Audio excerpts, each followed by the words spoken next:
Okay, welcome everybody to episode 33 of the Academy of Management Review Origin series.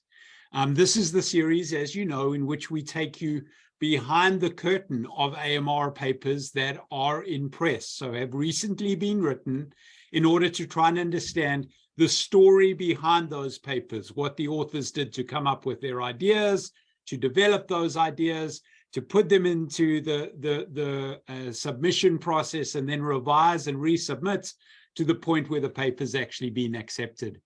Today, I've got the privilege and the joy of talking about the paper, Designing Online Platforms for Customized Goods and Services, a market frictions-based perspective. And to talk about this, I've got Leon Chu and Brian Wu to talk about this paper with me. So I'm going to ask them just to briefly introduce themselves as a starting point, and then we will get into what the paper's about and the story behind the paper. So Leon, if we can start with you, tell us a little bit about who you are. Yeah, sure. Thank you, Greg. Hello, everyone. I'm Leon Zhu. When we started the paper, I was a tenured professor of operations management at USC. Now I have moved to CKGSB Changkang Graduate School of Business. So I'm doing operations management, but I'm very lucky to find Brian, so I'm also doing some of the strategy work now. Yeah. Awesome. Thank you, Leon. And what about you, Brian? Thanks, Greg. My name is Brian Wu. I'm a professor of strategy at the Ross School of Business, University of Michigan, Ann Arbor. So my research is about the dynamics of corporate scope and the evolution of industries. So indeed, as Leon mentioned, this is a quite unique co-author team, operations plus strategy. Yes, I was saying to Leon, I recognized your name and know your background and so on, but I didn't recognize Leon's when I saw the paper, and I guess that's because he's coming from a field outside of what we typically see, which is great that you've got the opportunity to collaborate. And I'd love to learn in this process a little bit more about that story. But before we get into that, can you just give us the brief sort of high level or 1 minute elevator pitch as to what is this paper about? What are you trying to do in this paper? What is the core of what it's about? I think for me, what we learned is for the platform to continue to provide value beyond an information aggregator, it needs to think like a regulator sometimes. It needs to come back more detailed economic fraction like moral hazard. So size is no longer the most important dimension for successful platforms, but rather whether the platform can guide the participants into value-added activities. So in fact, we also learn from these manuscripts that too many suppliers can create congestion and negative externality and impair the performance of the platform. So that's my take. Yeah, thanks, Leah. I fully agree. For me, for the elevator pitch, which is always hard, I try to make the one sentence. So bigger, not necessarily better in platform businesses. Yeah, that's what I found so interesting about reading it, is it's the sort of this notion, we've got this embedded notion in our heads that if you're building a platform business, your primary goal or role is just to maximize both sides of that platform, and that's what's going to create value. And in working through this paper, I realized, well, that might not actually be the case. And by being constrained on one side of the platform, we might actually be able to create more value. So have I interpreted that correctly? And can you help me unpack that a little bit more? Well, I think I should have outsourced this elevator pitch to you. You said it much better than me. Yeah, so at least for me. And so is there a practical example that you might have used in your head when you were writing this paper, or something that you bring up when you might share ideas from this paper with MBA students or with others, that's sort of like, okay, well, this is like a more familiar practical example that sort of illustrates the points that are made in this paper? Is there one that exists? And if so, can you share it with us? Yeah, there is is one.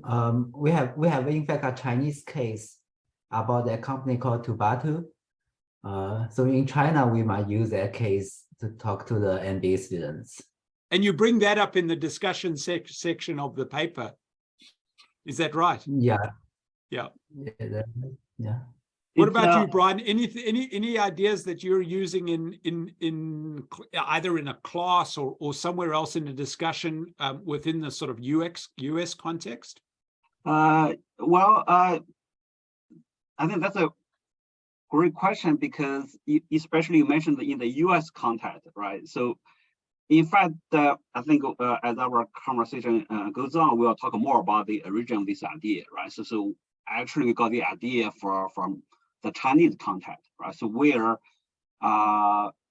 in some sense there are still more market frictions than in the US, right? So it's a setting where the key feature of the model is more salient, right? But regarding the examples, again, allow me to, for now, to use the example also from China. Yeah. So, I mean, just the anecdote, right? So, Alibaba, we all know, right? So it's a very successful platform in China. So a while ago, it tried to move firms, offline firms, right? Traditional firms in an industry, plastic injection molders, right, onto their e-commerce platform. As you can imagine, the operation team really worked very hard, just try to bring all of them, hundreds of them online. And they very happily reported to their manager, right? So, oh, look, I mean, we got all of them. As you mentioned earlier, right? So get big fast, right? For the online platform. That's the conventional wisdom. But contrary to their plan or their happiness, their manager actually said, look, I mean, we should actually limit it to only 40. And we help these 40 to grow, right? And then,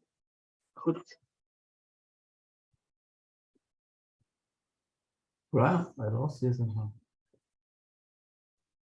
So, and then Okay. we could regulate.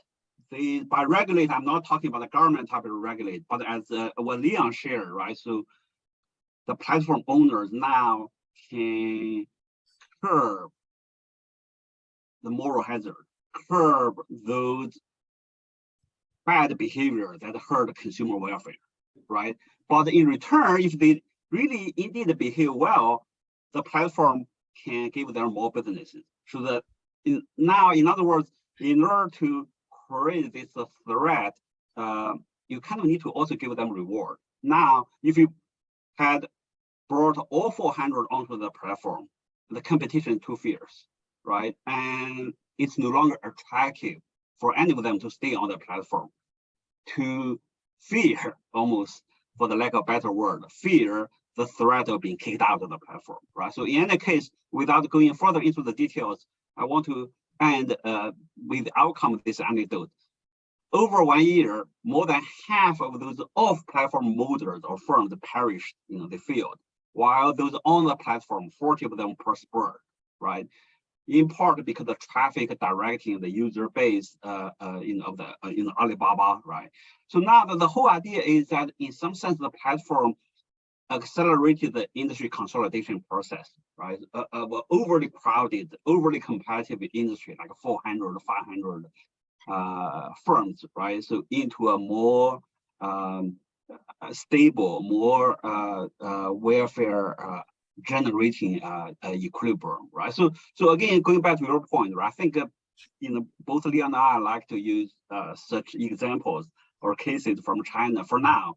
But again, as our conversation goes on, we definitely want to also explore the possibilities about its application in other settings. And one of the notions there is that you have this idea of market frictions, and by limiting the number of participants on one side of the platform, you can actually better manage those market frictions. Have I interpreted that piece correctly?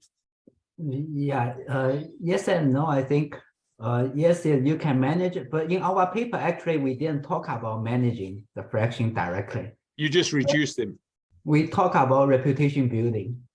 So in a sense, if you have things very hard to observe or measure, we have to use kind of soft things reputations.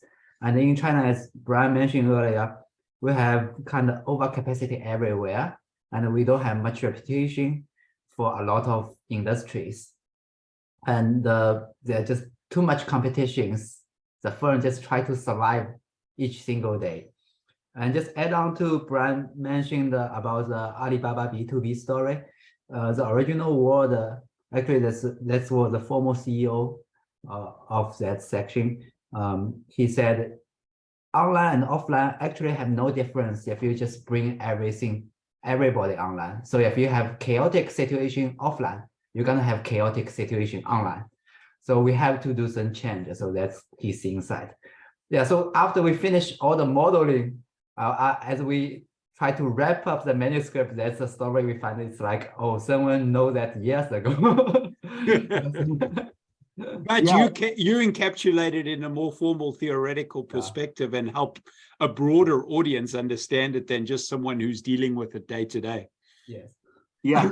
So tell us a little bit about how all this got started, how the two of you connected, how you came up with the idea of this sort of notion of platforms and market frictions and mitigating those. What's the backstory to this paper? Should I start? Yeah, Brian, please. Yeah, so I mean, several interesting things. First of all, this is quite a fun project. It's a very fun journey. Actually, I can't precisely remember how Leah and I met, but somehow we met. Operations professor and a strategy professor. We certainly, need to publish in different journals, right? So before our meeting, but somehow we started talking. But also, I think our talking was kind of coming from our shared interest in combining managerial practice with the formal modeling in some way. Yeah. So, for example, as you asked, right? So the origin of this idea or this paper, right? So actually came from managerial practice. So although both of us are formal modelers or mathematical modelers, we also like to ground our research on practice. So for example, this paper, actually before we developed any formal models or even read any papers, we immersed ourselves as strategic advisors. So Leon mentioned the experience with Tubatu, which is a home renovation platform. So I served as a strategic advisor for quite a while. So for me, I served as strategic advisor for Didi, kind of Uber in China counterpart. So in total, two of us spent, I think, almost 2 years just immersing ourselves, right? Again, before doing any mathematical models, and then equipped with all the kind of the ideas, kind of the ahas, Leon mentioned, and then we came back, right? And then we think about, over some coffee, over lunches, we start talking about, how we formulate, right? So you also alluded to that, right? How do we use the mathematics, right, to make the ideas clear, right? And then connect with the literature, connect with our readers. So and then of course it's a back and forth process, right? So Leon also mentioned this. So almost after we develop the model, and then we go back and look at the, our experiences. We're like, wow, so they were so insightful, right? So but it's really I would say a rewarding process to kind of codify, kind of to serve as a bridge, right? So between practice and our research team. And so at what stage of the process? So you're embedded in the practice. You're serving as strategic advisors. You connect. You realize there's some commonality across different platforms that you've been working with. Is the first part of writing a paper like this one? Is it to come up with the model and then come up with the narrative around it, or do you write the narrative story and then formally model afterwards? I'd love to know a little bit of the ordering effects. I'm not a mathematical modeler myself, and so I'm interested to know what the process of writing a theory paper around a formal model looks like. Yeah, allow me to quickly say a word and then I'll hand over to Leon. I think we started with a toy model, if I remember correctly. So Leon, I'll just give to you. Okay. I think actually, as Brian mentioned, so a company called Tubatu, which is a platform for remodeling business, is really the starting point. And they were already kind of like a special case in China when I know it. So Brian knows it a bit earlier than me. And so Brian brought out a case about Tubatu. So they are, because they are rising stars, so there already a case written, and just told me just read it and let's discuss. And so it's very intriguing. I gotta share the story of Tubatu in a minute. Then, if my memory serves me right, is based on that story, we try to distill what exactly makes these sensing special happen. So because they are really special. So we try to get rid of all the unnecessary part of the model and just get down to the essential and build the model. That's I think how we did it. And if you want, yeah, please allow me a couple minutes just really talk about what they did back then. So in China, as we mentioned earlier, the reputation is an issue. And if you think about remodeling all the service contractors, they are usually bad, right? You have to do milestone payment. You pay maybe 40% first, and they did something maybe not that good. Maybe they just run away. So all these kind of things may happen, especially maybe 10, 20 years ago. So Tubatu is a platform in this domain. So you may think it may like maybe Angie's List, right? So, but it's also different from Angie's List because Angie's List is just a information aggregator. Well, Tubatu is more evolved. So not only you can find the companies on their website, you may submit information and they will find maybe 3 companies for you. And they do additional service, like you can buy inspection service from Tubatu. So that's actually one of the main revenue of Tubatu. And they do one thing very special, especially several years ago. They are the first in the remodeling industry, they come up with the idea of escrow service.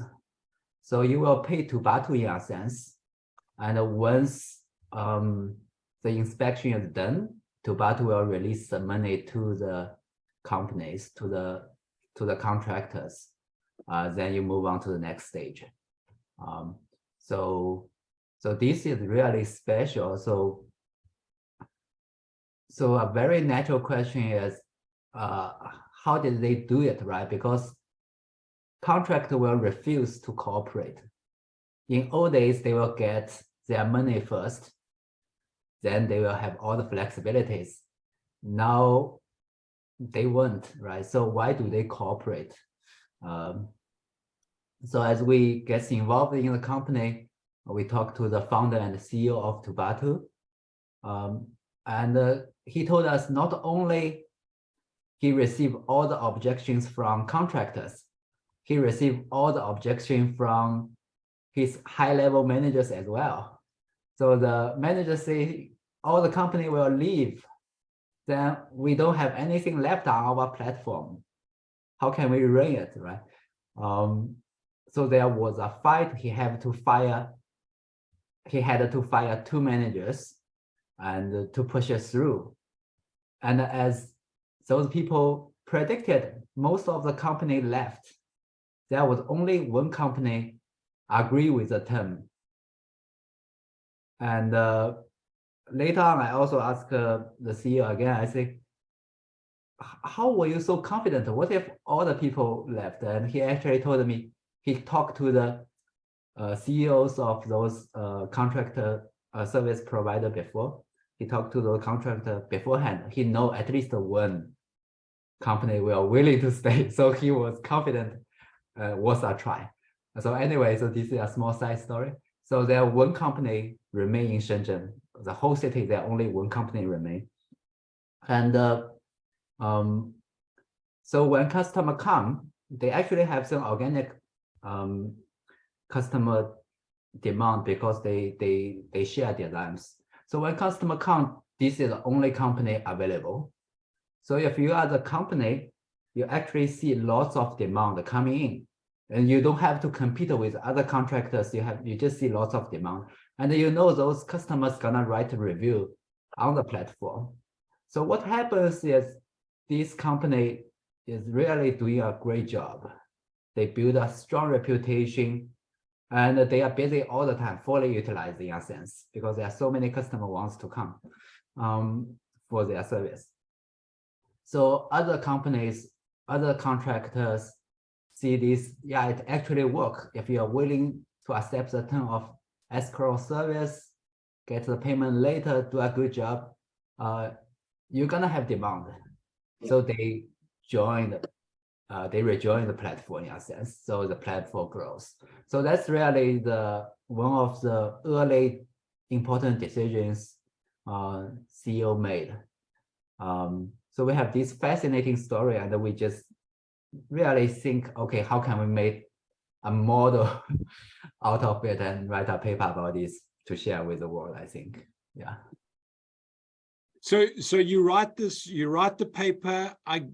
Did you land up presenting it a few times and getting feedback on it and iterating it prior to the initial submission, or did you just sort of work in insulation between the two of you and then submit it to AMR? What did the sort of process from recognizing the story, working on the paper to submission look like? Any details around that? Yeah, I can jump in here. So first of all, yes, we did. And especially because this is a pretty unique paper, right? So it's, we try to submit a formal modeling paper to AMR, right? So at the recent editorial by Rich McDodd, right? You also commented on that, right? Yeah. It's not that a natural place, right, to submit, right?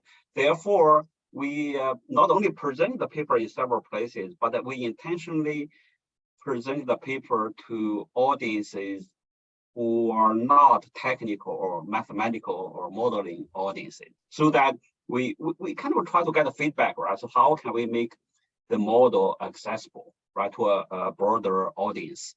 I would say so, yes, but more specifically, we actually present to, very different audiences so that we can improve, the accessibility in some sense. So I think that's super smart and great advice to people who want to submit any kind of paper to AMR, is that AMR is a Big 10 journal and it's got a broad audience. And so you've got to, in essence, get out of your little niche or get out of a specific focus in order to make the paper appeal to a broader audience. And one way to do that is to force yourself to present to audiences that aren't in that niche. I think that's a really, really valuable piece of advice.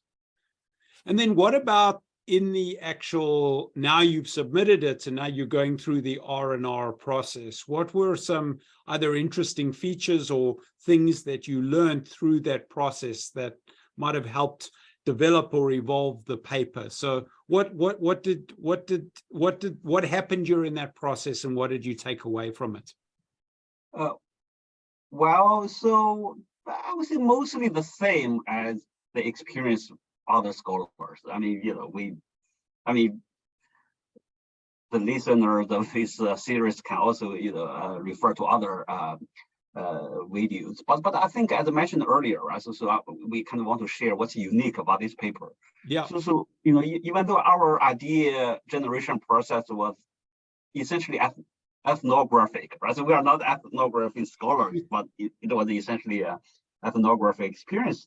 We didn't want to write a qualitative paper, right? So as you mentioned, right? So how do we again continue to improve the accessibility, right? So I think that was the main,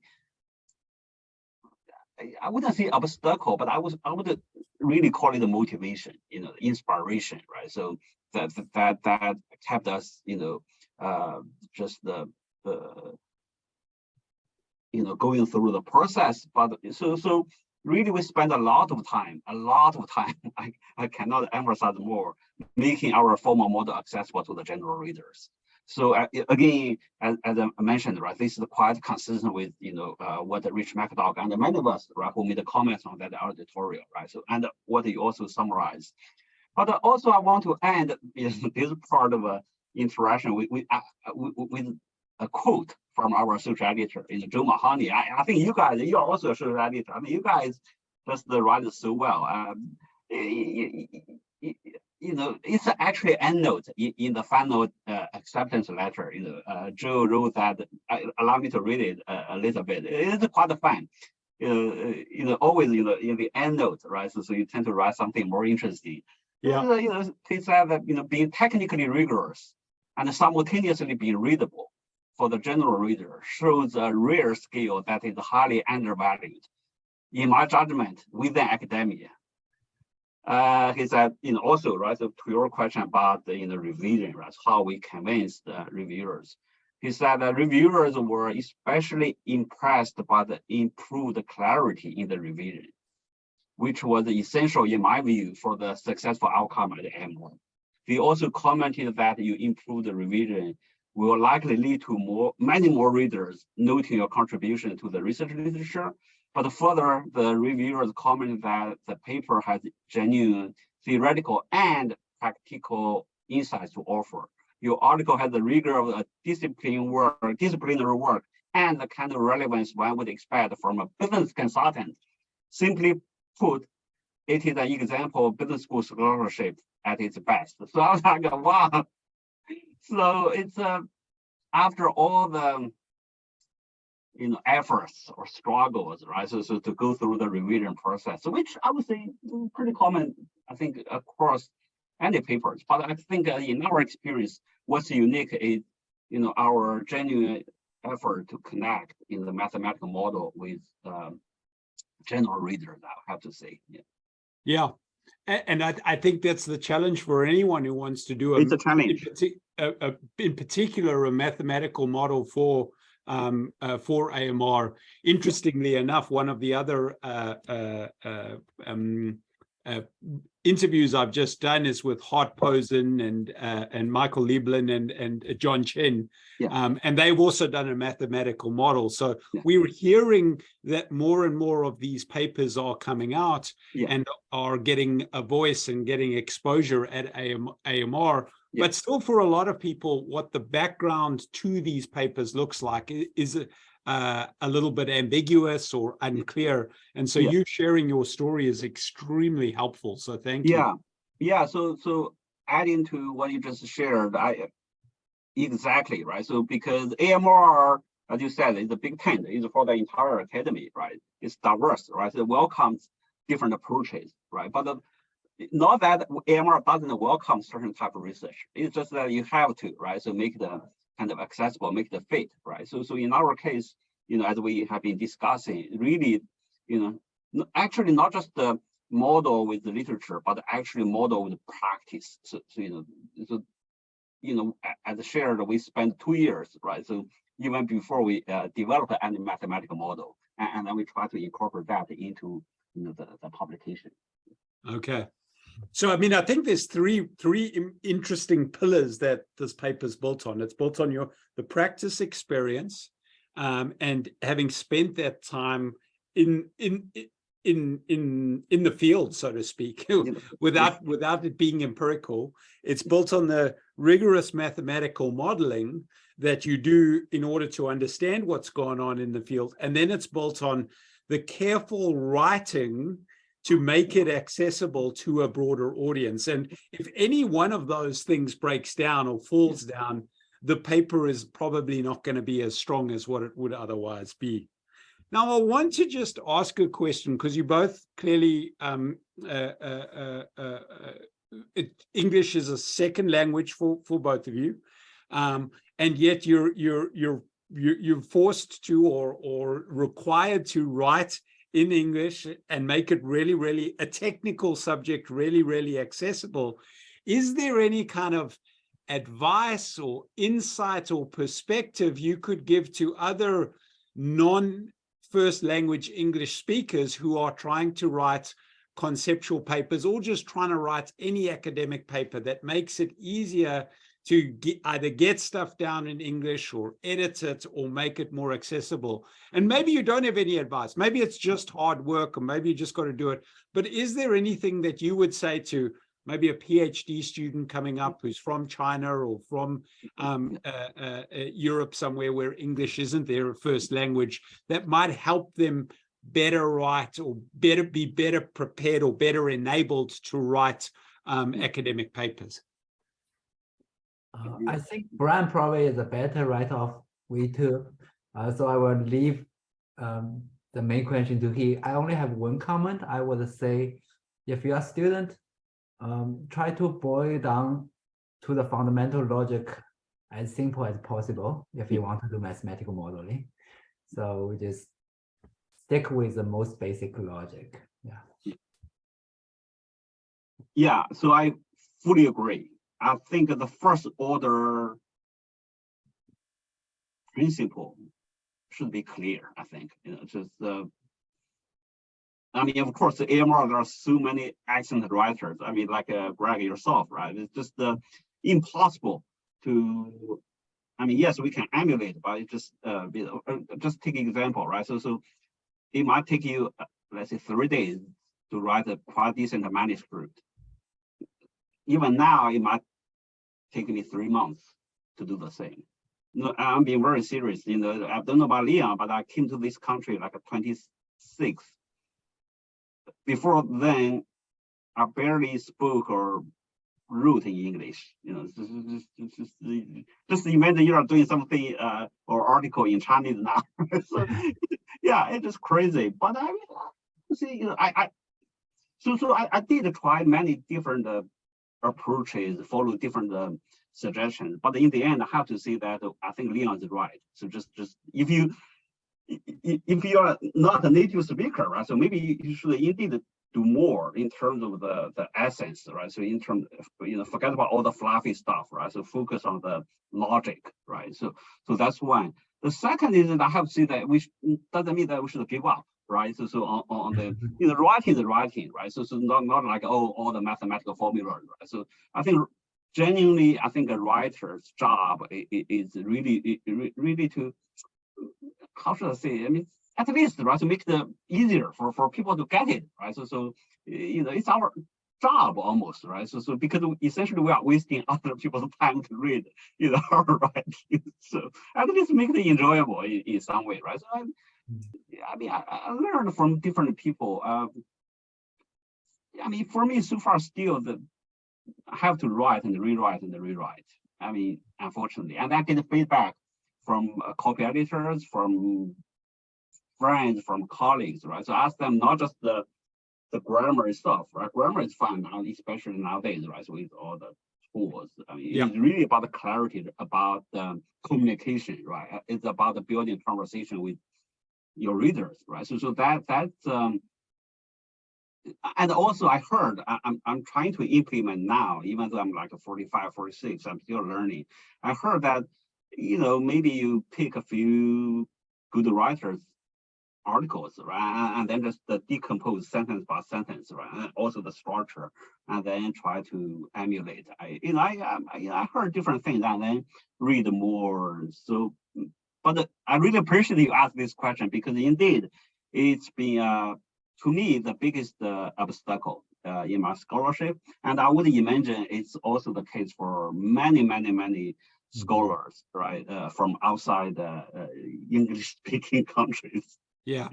But I think there's at least 3, maybe 4 key bits of advice there that I really think are worth reinforcing. Number one, Leon, you said, boil it down to its core. What's the core logic that you're trying to convey?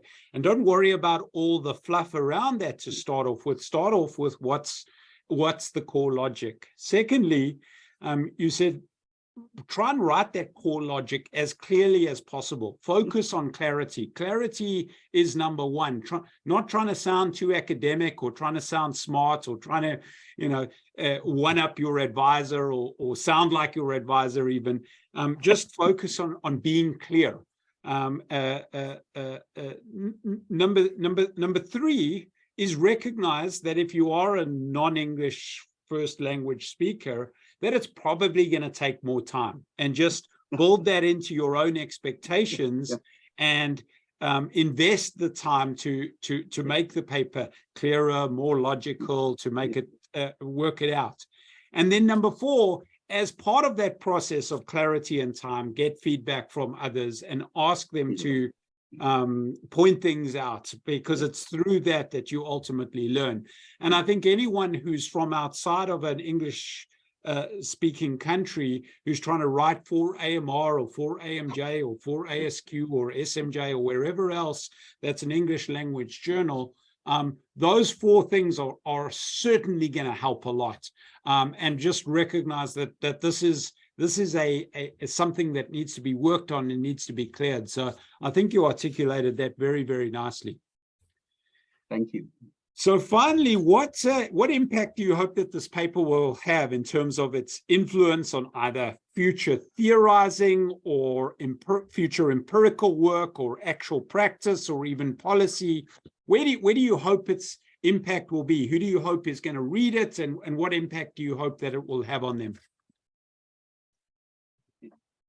Leon?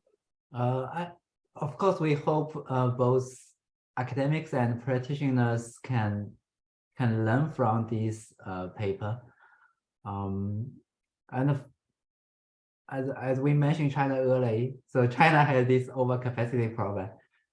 So I'm hoping there are more chance people find new values. They put quality before quantity. They level up the industry, and they just don't do those brutal competition. That's my hope. Yeah. So you've highlighted the sort of downside effects of just getting into these very overly populated platform spaces where there's brutal where platform participants are actually competing against each other to no end. And so you hope that ultimately gets reduced, and that these platforms are more carefully managed around that. Brian, anything to add there? Yeah, first of all, I want to echo what you guys just said, right? So indeed, we definitely also want to speak to practitioners, right? So, kind of as you alluded to, right? So especially entrepreneurs, right? So in platform business, they often forced by venture capitalists to get big fast, right? But our model actually shows that, well, if you ignore the limit, right? So imposed by market friction, it could result in failure, right? So that's something we definitely want to communicate with practitioners and especially entrepreneurs, right? So think about the differentiation strategy when other competitors all pursue size, pursue volume, right? So that's to me, something I'm very excited about. But also even for policymakers, which kind of related, right? So the policy implications. So we started the paper in a underdeveloped setting, or context, right? So in our mind, platforms can be a novel organizational platform that regulate economic activity, not the government. So the platform is similar to a central regulator in a sub-society. If you think about the platform, I mean, you did the research on online community as well, right? Think about the economic activities on a platform as a sub-society, and then the platform owner as a quote-unquote regulator, right? But it's not like a regulator based on power, but serve as a value-generating intermediary, right? So in that sense, we hope this mechanism that again, not a central government, right? So we should never trust the government. But this for-profit, online platform business, right, can mimic the good things about planned economy, right? So can mimic this centrally planned economy, but also enable efficient functioning of a decentralized economic exchange, right? So, I mean, especially again in underdeveloped institutional environments, so that's the main message. But also I want to end with this kind of a question that we talked about earlier. Why we keep talking about underdeveloped, right? So underdeveloped content. And that's mainly because, I mean, so far at least, the market frictions are more serious over there, right? So not just China, but maybe Vietnam, maybe many other countries.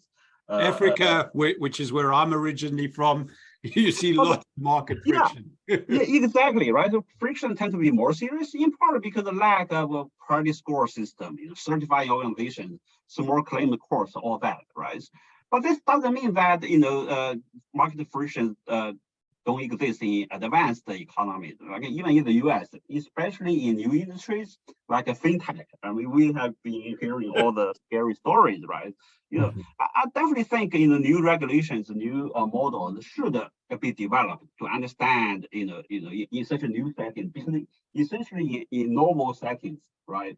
So market frictions are abundant, right? So I think we hope our model can be just the stepstone, right? So for more studies on this very exciting topic.